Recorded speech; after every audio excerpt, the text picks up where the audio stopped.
Hello guys, my name is Ajay और आज हम लोग एक साइंस का बहुत ही इंपॉर्टेंट टॉपिक सीखने वाले हैं जो कि 10th स्टैंडर्ड से रिलेटेड है। टॉपिक का नाम है एनोमलस बिहेवियर ऑफ वाटर। तो फर्स्ट ऑफ ऑल तुम्हें पता होना चाहिए कि what is mean by anomalous behaviour. Water की तो बात बाद में करेंगे। What is mean by anomalous? Anomalous word का मतलब होता है कि अजीब बिहेवियर। अब भाई कोई चीज अजीब बिहेव कर रही है तो भाई किसी ना किसी से कंपेयर करने के बाद ही पता चला होगा कि उसने अजीब बिहेव किया है। तो वाटर से मिलती जुलती चीज क्या होगी? वाटर क्या है हमारा? Water is a liquid. तो कोई भी एक लिक्विड कंसीडर कर लो। फॉर एग्जांपल मैंने कोई भी एक लिक्विड कंसीडर किया। अब लिक्विड बिहेव कैसे करता है? अगर मुझे लिक्विड का बिहेवियर पता करना है तो मुझे इसको कोई ना कोई प्रोसेस से पास करना पड़ेगा। तो फॉर एग्जांपल अगर मैंने इस लिक्विड को कूल किया, कूल करना मतलब क्या? मैंने टेम्परेचर को डिक्रीज किया। क्या किया? टेम्परेचर डिक्रीज किया है। तो आप सभी को पता है कि अगर मैं किसी लिक्विड का टेम्परेचर डिक्रीज करूं तो लिक्विड में क्या चेंजेस होगा? भाई लिक्विड में चेंजेस क्या होगा? लिक्विड के जो पार्टिकल्स होंगे, फॉर एग्जांपल ये मेरे पार्टिकल्स है, लिक्विड के पार्टिकल्स क्या होंगे? कंप्रेस होंगे, पास आएंगे। इतनी तो नॉलेज है आप सभी को कि कोई भी लिक्विड होने दो या गैस होने दो, उसका अगर हम टेम्परेचर कम करते हैं तो उसके अंदर जो भी पार्टिकल्स है वो मॉलिक्यूल सारे के सारे नजदीक आते हैं, कंप्रेस होते हैं। चलो मान लिया भाई कंप्रेस हो रहा है लिक्विड, मैंने 0 डिग्री तक लेके गया इसको। 0 डिग्री पे सबको पता है वाटर क्या होता है? आइस में कन्वर्ट हो जाता है, यानी कि सॉलिड बन जाता है। इसी तरह लिक्विड भी, इसका भी कोई ना कोई टेम्परेचर होगा जिस पे ये सॉलिड बनता होगा। करेक्ट है? तो भाई वाटर कैसे अजीब बिहेव कर रहा है? वाटर भी तो लिक्विड है। वाटर का भी टेम्परेचर कम करने पे क्या होना चाहिए? वो कंप्रेस होना चाहिए और सॉलिड में एट द एंड 0 डिग्री पे वो कन्वर्ट होना चाहिए। और वाटर बिहेव कैसे करता है अभी उसको स्टडी करेंगे हम। तो फॉर एग्जांपल मान लो मैंने वाटर लिया, यहाँ पे मेरा वाटर है, वाटर को मैंने कूल करना स्टार्ट किया।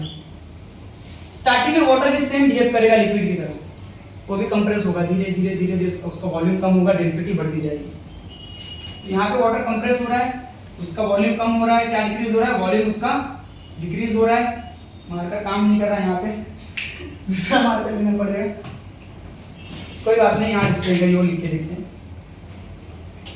वाटर को मैंने कूल किया, वाटर का क्या कम होगा? सबसे पहले उसका वॉल्यूम डिक्रीज होगा। कोई और मार्कर है? स्टार्ट। ओके, तो वाटर को हम कूल करेंगे तो सबसे पहले उसका क्या डिक्रीज होगा? उसका डिक्रीज होगा वॉल्यूम। वॉल्यूम डिक्रीज क्यों होगा? भाई वाटर पहले इतनी जगह में था, टेम्परेचर कम किया, वाटर कंप्रेस हुआ, वॉल्यूम कम हुआ कि नहीं? कम हुआ वॉल्यूम। और वॉल्यूम अगर कम हो रहा है, पार्टिकल उतने ही है, तो क्या चीज इंक्रीज होगी? उसकी डेंसिटी इंक्रीज हो जाएगी। तो सारे लिक्विड इसी तरह बिहेव करते हैं। अगर मैं उसका टेम्परेचर डिक्रीज करूंगा, क्या डिक्रीज करूंगा? टेम्परेचर डिक्रीज करूंगा तो वॉल्यूम डिक्रीज होगा और डेंसिटी इंक्रीज होगी। वाटर भी स्टार्टिंग में इसी तरह से बिहेव कर रहा था, बट जब वाटर 4 डिग्री सेल्सियस पे पहुंचा, यानी कि 0 डिग्री के पास, जब उसको सॉलिड में कन्वर्ट होना था, 4 डिग्री पे पहुंचा तो वाटर ने क्या किया? वाटर का वॉल्यूम उस समय बढ़ने लगा और उसकी डेंसिटी डिक्रीज होने लगी। इस चीज के पीछे जो रीजन है, वो रीजन आपको 11th और 12th की टेक्स्ट बुक में मिलेगा, खासकर केमिस्ट्री के टेक्स्ट बुक में। जो रीजन होता है वो होता है बिकॉज ऑफ हाइड्रोजन बॉन्डिंग, जो तुम्हारे इस टेक्स्ट बुक के सिलेबस के बियॉन्ड है।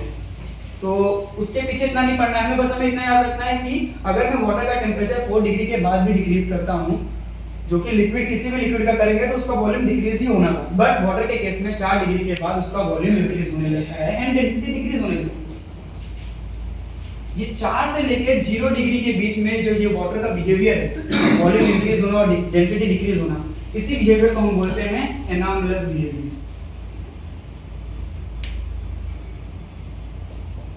एनोमलस का मतलब होता है अजीब बिहेवियर। तो वाटर यहाँ पर थोड़ा सा अजीब बिहेव कर रहा है।